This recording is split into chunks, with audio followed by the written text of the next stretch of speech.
Sir வணக்கம் sir. வணக்கம் sir, நேற்று ஒரு மிகப்பெரிய சம்பவம் நடந்திருக்கு. யுவன் ரசிகர்கள் எல்லாருமே கொந்தளிச்சு போயிருக்காங்க. நீங்களும் பார்த்துருப்பீங்க. ஆர்கே சுரேஷ் அவர்கள் தென் மாவட்டம் அப்படின்ற ஒரு படத்தை அவரே டைரக்ட் பண்ணி நடிக்க போகிறதா போஸ்டர் வெளியிட்டிருந்தாரு. அதில் இசை யுவன் சங்கர் ராஜா பேரும் போட்டிருந்தாரு. போட்ட ஒரு 2 மணி நேரத்திலேயே யுவன் சங்கர் ராஜா பத்திரிகையாளர்கள் கவனத்துக்கு போட்டு எனக்கு இந்த படத்துக்கு அந்த சம்மந்தம் இல்லை மாதிரி அறிவிச்சிட்டாரு. ஸோ அதுக்கு பிறகு இவரும் 2-3 ட்வீட் போட்டிருந்தாரு. கொஞ்சம் இன்னும் அஃபிஷியலாக மிரட்டுற மாதிரியே அவருடைய டோன்லாம் இருந்தது. ஸோ நீங்கள் எப்படி பார்க்குறீங்க இந்த விஷயத்தை? இதை பற்றி உங்களுக்கு என்ன தெரியும்?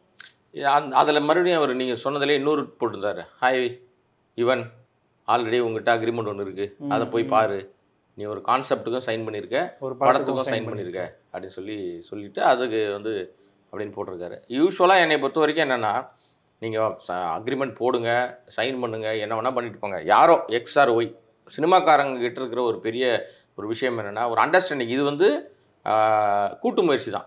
ஒன் மேன் ஷோவில் ஒரு சினிமா நல்ல சினிமா வரவே வராது. நல்ல சினிமா நான் என்ன சொல்ல வரேன்னா, மக்கள் ரசிக்கிற சினிமா வரவே வராது. ஒரு ஜாயிண்ட்டாக நீங்கள் என்ன பண்ணுறீங்க, உங்களுக்கு உங்கள் ஒர்க்கு என்ன ஒர்க்காக இருந்தாலும் அதை முழு திருப்தியோடு பண்ணும்போது தான் அந்த ஒர்க் வந்து ஃபுல்ஃபில்லாக மக்கள்கிட்ட வந்து சேரும், ரசிகர் அதை ஏற்றுப்பான். ஒரு ஜாலியான ஃபீல்டுங்க.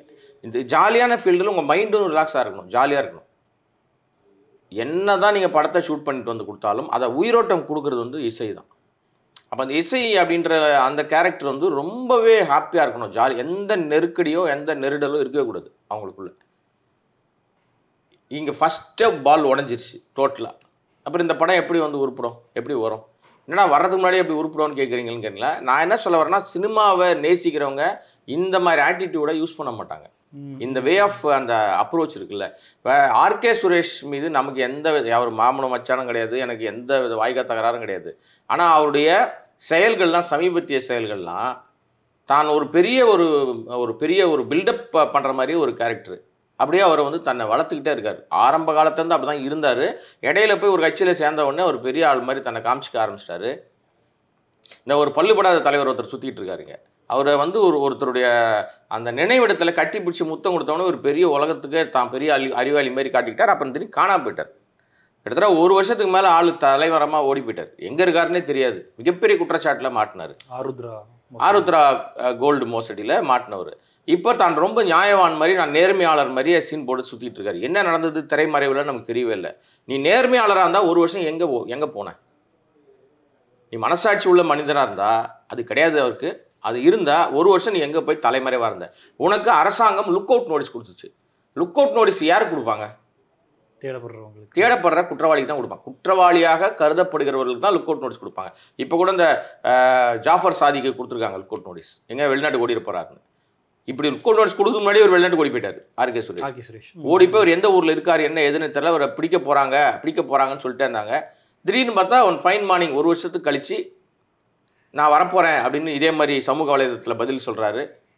ஏர்போர்ட்டுக்கு வராரு. எந்த விதமான விஷயமும் அவர் நடக்கவே இல்லை. ஒன்றுமே நடக்கலை. அவர் அரெஸ்ட் பண்ண போகிறோம், நாங்கள் டீம் அனுப்ப போகிறோம், துபாயில் கண்டுபிடிச்சிட்டோம், அப்படி இப்படி நீங்கள் பேசுனாங்க.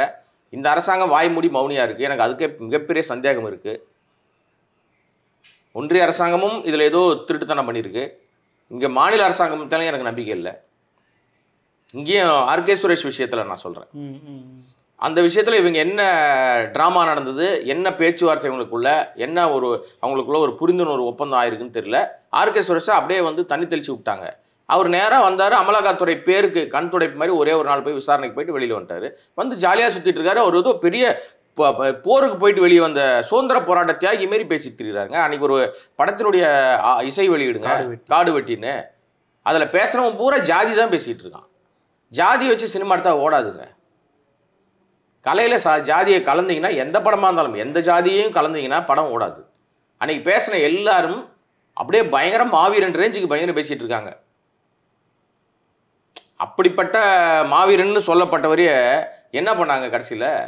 அவரை வந்து தூக்கி பிடிச்ச அந்த கட்சி, சம்மந்தப்பட்ட கட்சி அவரை வந்து பரிதாபமாக விட்டுருச்சு.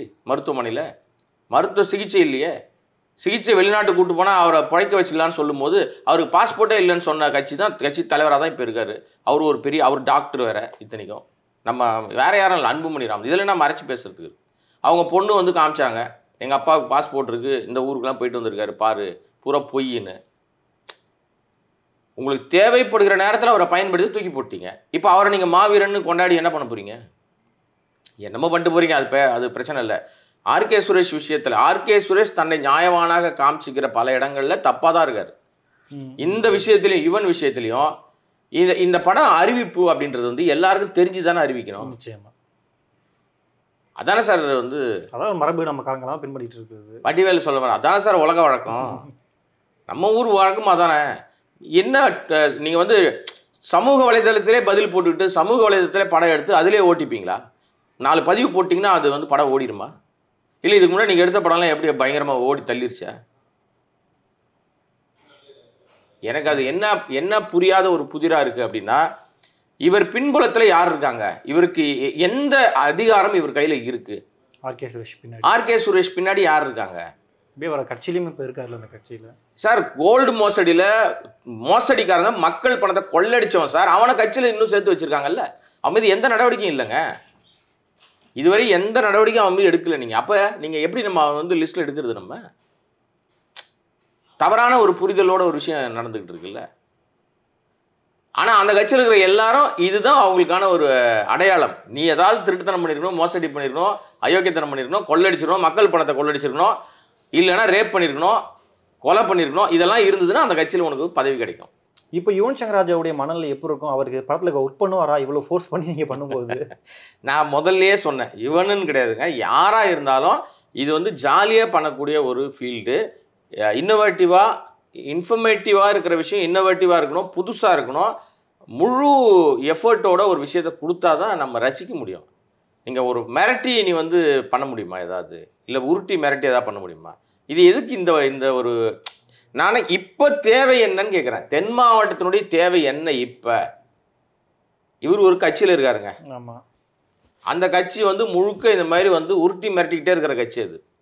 உருப்படியாக மக்களை சந்திக்காத கட்சி அது. மக்களுக்கு ஒரு 10 காசு வந்து பிரயோஜனம் இல்லாத கட்சி அது.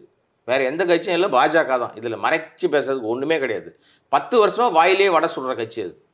பிரதமர்லாம் 2 வாட்டி வந்துட்டு போயிருக்காரு. அவர் 2 வாட்டி 20 வாட்டி கூட வருவாருங்க. இந்த மக்களுக்கு என்ன பண்ணியிருக்காங்க? 10 வருஷமாக ஆட்சியில் இருக்காங்க. இந்த மக்களுக்கு 2014 அவங்க ஆட்சிக்கு வரும்போது சிலிண்டர் விலை ஒன்றே ஒன்று தான் எனக்கு சந்தேகம், அதை வந்து தெளிவுபடுத்த சொல்லுங்க. 1000 பண்ணியிருக்காங்க, அதெல்லாம் விட்டுருங்க. ஒரே ஒரு விஷயம், சிலிண்டர் விலை 2014 அவங்க ஆட்சிக்கு வரும்போது 350 ரூபா 70 காசு இருந்துச்சு. 350 ரூபா வச்சுங்களேன், 350 ரூபா இருந்துச்சு. இப்போ சிலிண்டர் விலை என்ன? 1200 ரூபா 1150 ரூபா ஆயிடுச்சா? 350 ரூபாய் இருக்கும்போது மானியம்னு ஏதோ ஒன்று இருந்துச்சு. அது நமக்கெல்லாம் தெரியாது. காசு கொடுப்போம், நம்ம சிலிண்டர் வாங்கிப்போம். இவர் பெரிய அறிவாளி, அறிவு ஜீவி. யாரு? நம்ம பாரத பிரதமர், விஸ்வகுரு. இந்த நாட்டையே வந்து உலக தரத்துக்கு உயர்த்துறேன்னு சொல்லிட்டு அதில் பலத்தில் எட்டி வச்ச கேரக்டர். இவர் என்ன சொன்னாருன்னா, வந்த உடனே மானியம் உங்கள் வங்கி கணக்கில் செலுத்தப்படும்னாரு. ஒரு 4 மாதம் 5 மாதம் கொடுத்தாங்க, ஏதோ ஒரு அமௌண்ட்டு கொடுத்துட்டு படிப்படியாக ஏற்றுறாங்க சிலிண்டரை. கச்சா எண்ணெய் 0ல் இருக்குது. பேரலோட காஸ்ட்டு நீங்கள் $1 குறைஞ்சி போச்சு. அப்போ கூட இங்கே பெட்ரோல் விலையும் அதிகமாக இருந்துச்சு, சிலிண்டர் விலையும் அதிகமாக இருந்துச்சு, டீசல் விலை அதிகமாக இருந்துச்சு, பெட்ரோலிய ப்ராடக்ட் அவ்வளோ விஷயங்களும் ஹைப்பில் தான் இருந்துச்சு, குறையவே இல்லை. ஆக்சுவலாக வந்து இந்த வைரஸ் காலகட்டம் அந்த டைமில் எல்லா இயக்கங்களும் இங்கே வந்து செயல்படவே இல்லை, ஸ்தம்பிச்சு போச்சு. நீங்களே வீட்டு விட்டு வெளியே வந்திருக்க மாட்டீங்க. உலகத்தில் இருக்கிற எல்லாரும் அப்படி தான் இருந்தாங்க. வாகன போக்குவரத்தே கிடையாது, விமான போக்குவரத்து கிடையாது, எல்லாமே ஸ்தம்பிச்சு போச்சு. ஆனால் நம்ம ஊரில் மட்டும் விலைவாசி குறையவே இல்லைப்பா, ஏறினே தான் இருந்துச்சு, குறையவே இல்லை. அப்போ நீங்கள் எந்த வாகன போக்குவரத்தும் இல்லாத இருந்தபோதும் பெட்ரோல் விலை வந்து ஹைப்பில் தான் இருந்துச்சு. இதுதான் இந்த நாட்டு மக்களுக்கு மோடி செஞ்ச பெரிய சாதனை. அந்த 350 ரூபா இருந்த சிலிண்டர் விலையை மானியத்தை கொடுக்குறேன்னு சொல்லி ஒரு 4-5 மாதம் கொடுத்துட்டு இப்போ 25 ரூபா வருது மானியம். அது கூட பல பேருக்கு வர்றதில்லை, வெறும் 25 ரூபா. அது கூட பல பேருக்கு வர்றதில்லை. இப்போ எனக்கெல்லாம் மானியமே வர்றதில்லை. ஆனால் என்கிட்ட உள்ள பணத்தை கொள்ளடிக்குது மோடி அரசாங்கம். நான் பகிரங்கமாக நான் வந்து ஒரு இந்திய குடிமகனாக குற்றம் சாட்டுறேன். என் உழைப்பை சுரண்டுகிற ஒரு கட்சியாக, சுரண்டுகிற ஒரு ஆட்சியாக தான் மோடி ஆட்சி இருக்குது. என்னை மாதிரி கோடிக்கணக்கான மக்களுடைய நான் கட்டுற வரி பணத்தையும் கொள்ளடிக்கிறாங்க. நான் கொடுக்குறேன் இல்லையா ஜிஎஸ்டியா, இது என் மாநிலத்துக்கு திரும்பி வர மாட்டேங்குது. தமிழ் மாநிலத்தில் நான் செலவு பண்ணுற எல்லா இடங்களையும் ஜிஎஸ்டின்னு வருமானம் வாங்குறாங்க, தமிழ் மாநிலத்துக்கு திருப்பி கொடுக்க மாட்டேங்கிறாங்களே. சார், யூபிக்கு 25,000 கோடி, 2,000 கோடி, 3,000 கோடி, 5,000 கோடின்னு கொடுக்குறாங்க சார். பட் இங்கே கொடுக்கும்போது பார்த்தீங்கன்னா கேட்டிங்கன்னா கேள்வியே கிடையாது. நாங்கள் உங்களுக்கு அதிகமாக கொடுக்குறோன்னு நிர்மலா சீதாராமன் ஒரு கதை சொல்லுவாங்க, உலகத்திலே மிகப்பெரிய கதை. அது எப்படிப்பட்ட கதை தெரியுமா? உங்களுக்குலாம் கணக்கு வாத்தியார் என்ன சொல்லி கொடுத்துருப்பாரு? 20 பெருசா 16 பெருசா அப்படின்னு ஒரு கணக்கு வருதுன்னு வச்சுங்களேன். உதாரணத்துக்கு எப்படின்னா இந்த சண்டிகர் மேயர் தேர்தல் மாதிரி வச்சுக்கலாம். நீங்கள் அங்கே 20 பெருசா 16 பெருசானா உங்கள் கணக்கு வாத்தியாரும் என்ன சொல்லி கொடுத்துருப்பாரு? 20 தான் பெருசு, 16 சின்னதுன்னு இருப்பார். எங்கள் கணக்கு வாத்தியாரும் அதான் சொல்லி கொடுத்துருக்காரு நம்ம படிக்கிற காலத்தில். ஆனால் நிர்மலா சீதாராமன் மாதிரி ஆட்கள்லாம் இருக்கிறாங்கல்ல, நம்ம மோடி மாதிரி விஸ்வகுரு கம்பெனிலாம் இருக்குல்ல, இது பூரா இந்த கம்பெனி கார்பரேட் கம்பெனிங்க. இந்த கம்பெனிகள்லாம் இவங்களுக்கு சொல்லிக் கொடுக்குற கணக்கு எப்படி தெரியுமா? 20 பெருசு இல்லை 16 தான் பெருசு. எப்படிடா இந்த கணக்கு வருது அப்படின்னா 20ன்னு ஒரு பெரிய கோடு போட்டுப்பாங்க, 16ன்னு ஒரு கோடு போட்டுப்பாங்க. பார்த்தா பார்வைக்கு 20 கோடு பெருசா தெரியும். நமக்கு சொல்லிக் கொடுத்த வாத்தியார் என்ன பண்ணுவார்னா, நமக்கு சொல்லிக் கொடுத்த வாத்தியார் இல்லை, தப்பா சொல்லிட்டேன் நான், அவங்களுக்கு சொல்லிக் கொடுத்த வாத்தியார் டஸ்டர் எடுப்பார், எடுத்து இந்த பெரிய கோட்டை லைட்டாக அழிச்சுனே வருவார். 16 கோடை விட அது வந்து சின்னதானவன ஆஹா சின்னதாயிருச்சு. அப்படியே சண்டிகர் மேயர் தேர்தலில் அசிங்கப்பட்டாங்களா? 8 ஓட்டு செல்லாத ஓட்டாக்குனாங்களா? சுப்ரீம் கோர்ட்டு கழுவி ஊத்துச்சா? இப்போ காரி துப்பிட்டாங்களா? இதுதான் அவங்களுடைய லட்சணம். அப்படி கணக்கு வழக்கில் மோசடி பண்ணக்கூடிய கும்பல் தான் இங்கே ஒரு கணக்கு சொன்னாங்க. நம்ம மரியாதைக்குரிய, ஏன்னா அவங்களாம் மரியாதை அதிகமாக எதிர்பார்க்குறவங்க, நிர்மலா சீதாராமன் அந்த நிதி அமைச்சராக இருக்கிற ஒரு பெண், மரியாதைக்குரியவர்கள் வந்து ஒரு கணக்கு சொன்னாங்க. வருமானம் நாங்கள் வந்து வரி வருவாய் அதிகமாக கொடுத்தோம். எப்படா கொடுத்தீங்கன்னு கேட்டால் இவங்க கொடுத்த கணக்கும் இங்கே வந்து நிதியமைச்சர் கொடுக்குற கணக்கும் ஒத்தே போல. அதுலேயும் அசிங்கப்பட்டாங்களா? இது தொடர்ச்சியாக இவங்களுடைய வேலையே இப்படி தான். இதையெல்லாம் சொல்லவே மாட்டாங்க, வாயே திறக்க மாட்டாங்க, வருமானம் எப்படி வருதுன்னு காட்ட மாட்டாங்க. இவங்களுடைய தேவையை சந்திச்சுப்பாங்க. கரெக்டாக மக்களை ஏமாத்திட்டே இருப்பாங்க. எப்படி தெரியுமா? நான் நாட்டை காப்பாற்ற போகிறேன், சொன்னதை கட்டிட்டேன், கோயில் கட்டிட்டேன், வா உனக்கு கோயிலுக்கு இலவசமாக கூப்பிட்டு போகிறேன். ராமர் கோயிலுக்கு போயிட்டா சோறு தின்ன முடியுமா? மத நம்பிக்கையை நான் குறைச்சி மதிப்பிடல, அது அவங்களுடைய விருப்பம். ராமர் கோயில் கட்டுவது என்பது உங்களுடைய தனிப்பட்ட விருப்பம். இந்த ராமர் கோயில் மூலமாக மட்டுமே இந்தியாவில் இருக்கிற ஒட்டுமொத்தமான இத்தனை கோடி மக்களும் சாப்பிட முடியுமா? ஏன் சாப்பிட முடியுமா திரும்பி கேட்கறேன்னா, விவசாயிகள் வந்து கோரிக்கை வைக்கிறாங்க, போராடுறான் மனுஷன். அவனை வந்து நீங்க டிராக்டர் விட்டு ஏற்றி கொள்றீங்க, காரை விட்டு ஏற்றி கொள்றீங்க. அந்த காரை விட்டு ஏற்றி கொண்டான ஒரு எம்பி பையன், அந்த எம்பி அந்த மனுஷனுக்கு திரும்பி சீட்டு கொடுக்குறீங்க. எவ்வளவு ஒரு கொலகார கும்பல் கூட்டம் இது. நான் சொல்றதெல்லாம் இன்னைக்கு நடந்துகிட்டு இருக்கிற விஷயம், எதையும் மறைச்சிலாம் பேசவே இல்லை. அந்த எம்பி மீது எந்த நடவடிக்கையும் இல்லை. பார்லிமெண்ட்ல முக்கியமான விஷயங்கள் வரும்போதெல்லாம் நீங்க வந்து உங்க ஆட்கள் பேசினாங்கன்னா, அதாவது பாஜக எம்பிகள் என்ன ஒண்ணா பேசிடலாம், கழிவுகளை ஊத்தலாம். இங்குள்ள அவர்கள் பேசினாங்களும் ஆத்திரம் வந்துடுது, கோவம் வந்துடுது. சொல்லாத வார்த்தையை நீங்க சொன்னதா சொல்லுவீங்க. அதுக்கு நம்ம இங்க பெரிய ஒரு படிப்பாளின்னு சொல்லிட்டு இருக்காரு பாருங்க ஒருத்தர், மாஜி. அவர் வந்து முட்டு கொடுப்பாரு பயங்கரமா, பல்லுபடாத தலைவர். அங்க பார்லிமெண்ட் என்ன நடந்துச்சு? டிஆர் பாலு என்ன சொன்னாரு? அவர் சொன்ன வார்த்தைக்கும் எங்கேயும் ஒரு இடத்துல கூட எல்முருகனையோ எல்முருகனுடைய சமூகத்தையோ அவர் பேசவே இல்லை.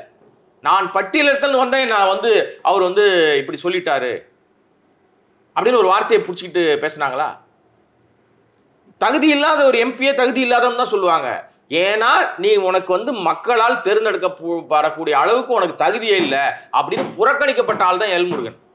இங்க துரத்தி விட்டாங்க. நீ ராஜ்யசபா எம்பியா தான் உள்ள வந்திருக்க. மக்கள் உன்னை ஓட்டு போட்டு உன்னை வந்து தேர்ந்தெடுக்கல. அங்க நான் தமிழ்நாட்டுக்காக வரி வசூல் பத்தி பேசிட்டு இருக்காரு டிஆர் பாலு. அப்ப குறுக்க உள்ள போது வேற கதையை, அந்த ஆட்டத்தை கலைக்கிற கேஸ் சொல்லுவாங்கல்ல, அந்த மாதிரி வேலையை வந்து எல்முருகன் பண்ண போய் அவருக்கும் அந்த துறைக்கும் சம்பந்தமே இல்லை. அவர் பதில் சொல்ல வேண்டிய வேலையே இல்லை. நிதியமைச்சர் பேசியிருக்கணும், இல்லைன்னா அது தொடர்பான துறை அமைச்சர் தான் பேசியிருக்கணும். அது சம்பந்தமே இல்லாமல் வந்ததுனால தான் அந்த வார்த்தையை அவர் வாங்க வேண்டியது இருந்துச்சு. சார், இப்போ இந்த நிலையில் இப்போ ஆர்கே சுரேஷ் வந்து இவ்வளோ விஷயங்கள் பண்ணுறதுக்கு பின்னாடி பாஜக இருக்குது, தான் பின்னாடி ஒரு கட்சி இருக்குன்ற தைரியத்தில் தான் இவ்வளோ விஷயம் பண்ணுறாரு அவர். அந்த இருக்க போய் தான் சார் இவ்வளோ பெரிய, நான் இந்த இவ்வளோ விஷயங்கள் பேசினேன்ல, இதனுடைய எல்லாரும் பின்புலத்தில் என்ன வச்சுருக்காங்கன்னா பாஜக என்கிற கட்சியை தான் வச்சுருக்காங்க. அதுதான் இவருக்கும் ஆர்கே சுரேஷுக்கும் அது ஒரு பெரிய கேடயமாக அவர் வச்சுக்கிட்டு இருக்காரு. அதோடு சேர்ந்து தான் தென் மாவட்டத்தை சேர்ந்தவன், தான் குறிப்பிட்ட சமூகத்தை சேர்ந்தவன், குறிப்பிட்ட சாதியை சேர்ந்தவன் அப்படின்ற அந்த திமிரும் தெனாவட்லையும் அவர் வேலை பார்த்துட்டு இருக்காரு. சார், அந்த குறிப்பிட்ட சாதியை குறித்ததான இவங்க யாரை தூக்கி பிடிச்சிட்டு பேசிக்கிட்டு இருக்காங்களோ அந்த தலைவர் குறித்ததான ஆவணப்படத்தை முதல் முறையாக உலகத்தில் அவர் யார் எப்படிப்பட்டவர்னு அடையாளப்படுத்தின இயக்குனர் நான். எனக்கு தெரியும் அவர் எப்படிப்பட்டவர்னு. 1.25 வருஷம் உழைச்சிருக்கேன் நான், ஊர் ஊரா போயிருக்கேன். அவர் எப்படிப்பட்டவர், உண்மையா என்ன மாதிரியான விஷயத்தை இந்த நாட்டுக்கு பண்ணியிருக்காருன்னு மரியாதைக்குரிய நாம வந்து போற்றக்கூடிய பசும்பொன் முத்துராமலிங்க தேவரை பத்தி ஒரு ஆவணப்படம் எடுத்த டைரக்டர் நான்.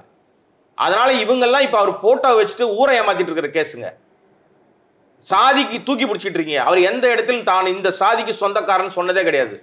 அவருடைய உழைப்பை, அவருடைய உரிமையை, அவருடைய எல்லா விதமான வருமானத்தையும் அனுபவித்துக் கொண்டிருக்கிறவர்கள் எல்லா சாதியை சேர்ந்தவர்களும் இன்னைக்கு வரைக்கும் ஸ்டில் இல்லைன்னு இவங்களை சொல்லுங்க பார்க்கலாம். நான் ஆதாரம் காட்டுறேன். இவங்க சும்மா ஏமாத்துறாங்க சார். அவங்க வச்சுக்கிட்டு சாதி பெயரில் இவர் வந்து ஒரு பெரிய தன்னை சாதி தலைவராக காமிச்சிக்கிறதுக்காக ஆர்கே சுரேஷ் வந்து முயற்சி எடுக்கிறாரு. இதெல்லாம் செல்ஃப் எடுக்காது. நீ மக்கள் பணத்தை கொள்ளடிச்சவனோட கை கோத்துருக்க, நீ கூட்டுக்களவாணி இல்லைன்னு நீ சொல்லவே முடியாது. தப்பு இன்னைக்கு தப்பிச்சிருக்கலாம், நாளைக்கு ஒன்னே நடக்கும்னு யாருக்கு தெரியும்? ஆட்சி மாற்றம் வரும்போது எது ஒன்றா நடக்கும். இன்னைக்கு பாஜக அரசாங்கம் உனக்கு பின்னாடி இருக்கு. இந்த 24 தேர்தல் அவங்கள ஓட ஓட விரட்டி விட்டா என்ன ஆகும்? வட மாநிலம் ஆரம்பிச்சிருச்சு. இப்பவே அங்க இந்தி பேசுகிற மாநிலங்களே பிரச்சனை இருக்கு மோடிக்கு எதிராக. தமிழ்நாடு விட்டுருங்க, தென் மாநிலம் விட்டுருங்க, கேரளா, கர்நாடகா, ஆந்திரா விட்டுருங்க, தெலுங்கானா விட்டுருங்க, வட மாநிலங்களே இன்னைக்கு பெரும் வந்து சிக்கலை சந்திக்கிறது பாஜக. பிரச்சனை இருக்குது. இதையெல்லாம் மடமாத்துறதுக்காக தான் மோடி அவர்கள் வந்து இங்க வந்து நான் யார் தெரியுமா, நான் யார் தெரியுமா, நீங்க வந்து பாத யாத்திரை மாதிரி இங்க வந்துட்டு போயிட்டு இருக்காரு. ஏதோ ஒரு சொல்லுவாங்கல்ல, கடனை தீக்கணும்னா போயிட்டு வரணும், அந்த மாதிரி இங்க தமிழ்நாடு வந்துட்டு இருக்காரு சார். இந்த மாதிரி கட்சி ரீதியா அவர் பின்னாடி இருந்து அவர் யுவன் சங்கர் ராஜாவை த்ரெட்டன் பண்ண அப்படின்னாலும், யுவன் சங்கர் ராஜாவோட அப்பா இளையராஜா அவரும் கட்சியில தானே இருக்காரு. அவர் எப்படி அப்படி? அவரு பாவம் சார். ஏன் சார் அவரை கூப்பிடுறீங்க? அவர் ஏதோ அப்புறாணி பாவம் சிவனேன்னு இருக்காரு, சும்மா இருக்காரு.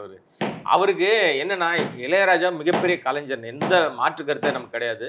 அவர் இன்னும் பெரிய உயரங்கள்ல அவர் வந்து கொண்டாடப்பட வேண்டிய ஒரு இசை மேதை, இசை ஞானி.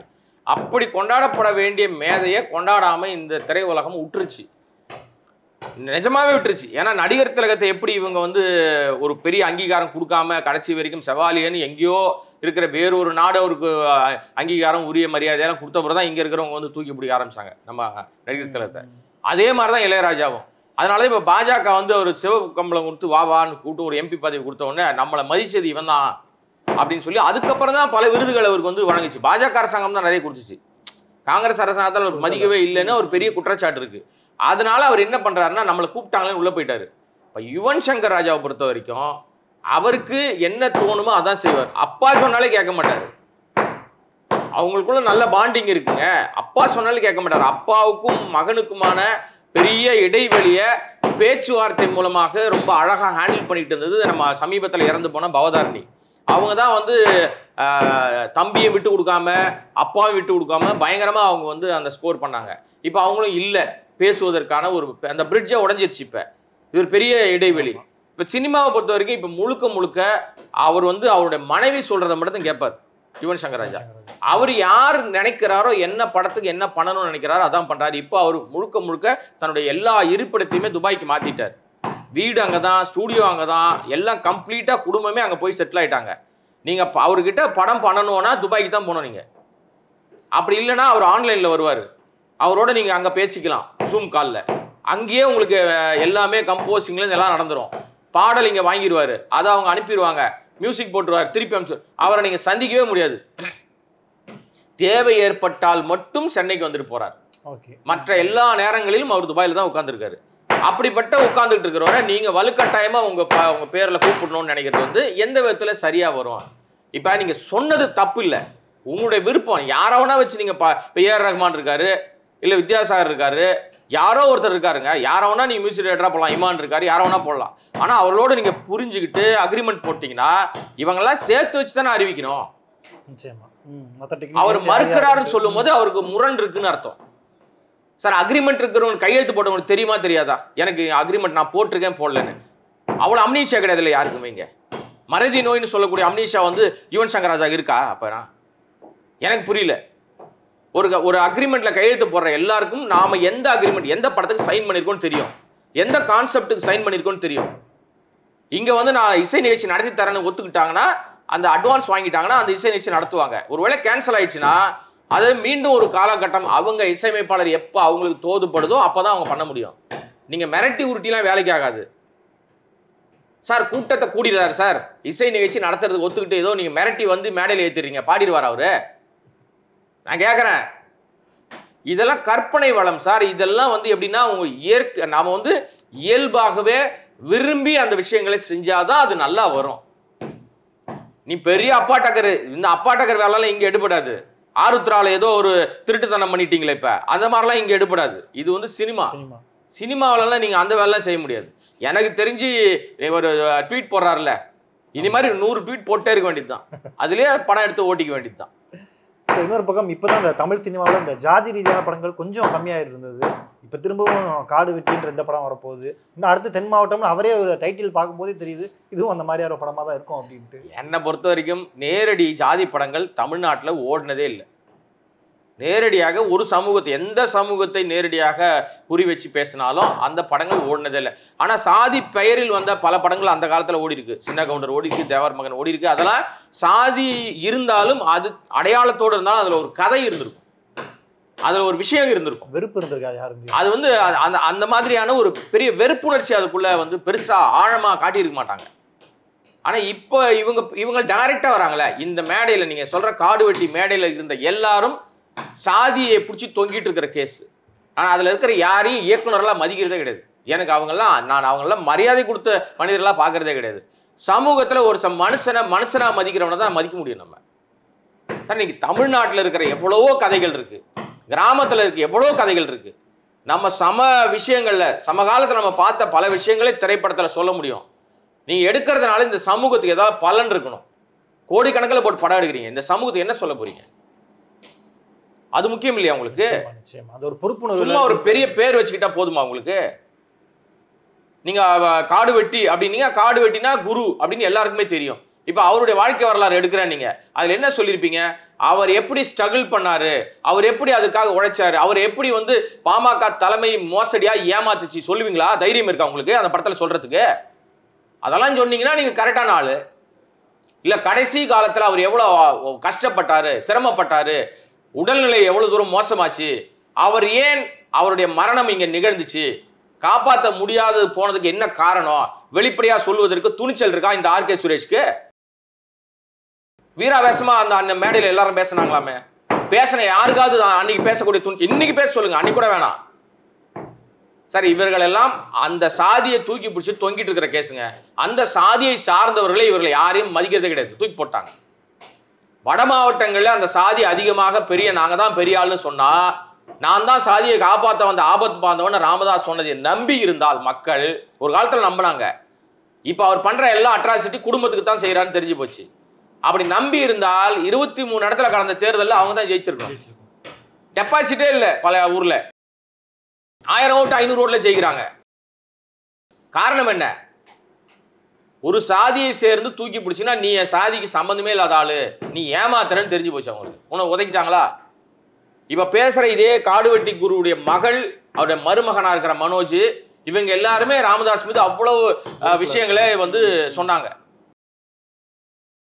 நான் சந்திச்சிருக்கேன், பேசியிருக்கேன். அவங்கெல்லாம் பல விஷயங்கள். நான் தேர்தல் நேரங்களில் பிரச்சாரத்துக்காக நான் வேறொரு அரசியல் தலைவர் போனார், அங்கே நான் செய்தியாளராக போயிருந்தேன். நான் 23 தொகுதிக்கும் நான் போயிருந்தேன்.